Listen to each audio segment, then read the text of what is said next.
पाकिस्तान में दवाई नहीं, दवाई का कारोबार चल रहा है। ड्रग रेगुलेटरी अथॉरिटी और मकामी कंपनियों की मिली भगत ने मल्टीनेशनल कंपनियों को देश से निकालना शुरू कर दिया।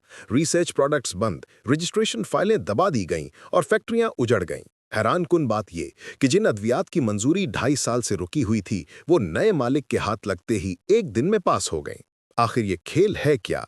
आइए जानते हैं मुकम्मल तफसील इस तहलका-खेज रिपोर्ट में।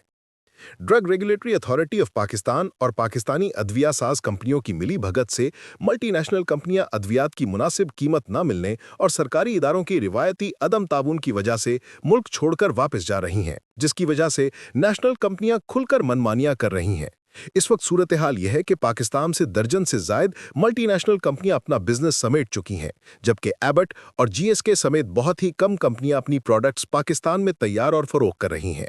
ड्रग रेगुलेटरी अथॉरिटी के अदम ताउन की वजह से हाल ही में कराची की एक पार्टी को एक मल्टीनेशनल कंपनी जो कि रिसर्च प्रोडक्ट तैयार करती थी, 8 नई अद्वियात की रजिस्ट्रेशन का अमल 2.5 साल तक बगैर वजह बताए ड्रग रेगुलेटरी अथॉरिटी की वजह से रुका रहा और इस कंपनी को मज़कूरा अद्वियात तैयार और फरोख्त करने की इजाज़त ही न मिल सकी। आखिरकार पाकिस्तानी सुर्ख फीता, जो कि सिर्फ खिदमत की कैंची से ही कट सकता है, मगर इस तरह की कैंची मल्टीनेशनल कंपनियों को इस्तेमाल करने की इजाज़त नहीं, जिसकी वजह से उनकी अद्वियात की रजिस्ट्रेशन रिसर्च प्रोडक्ट होने के बावजूद रुकी रहती है।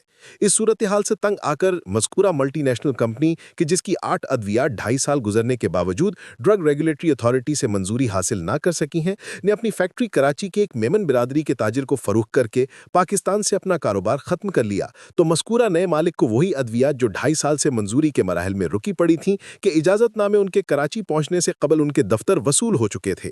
यहाँ ये अमर भी काबिल जिक्र है कि ड्रग रेगुलेटरी अथॉरिटी मल्टीनेशनल कंपनियों की रिसर्च प्रोडक्ट्स को वो कीमतें भी नहीं देती जो इन्हीं फॉर्मूले के तहत मकामी कंपनियां तैयार करके वसूल कर रही हैं, और इनकी तफसीलात बतदरीज व्यूअर्स को फराहम की जाती रहेंगी।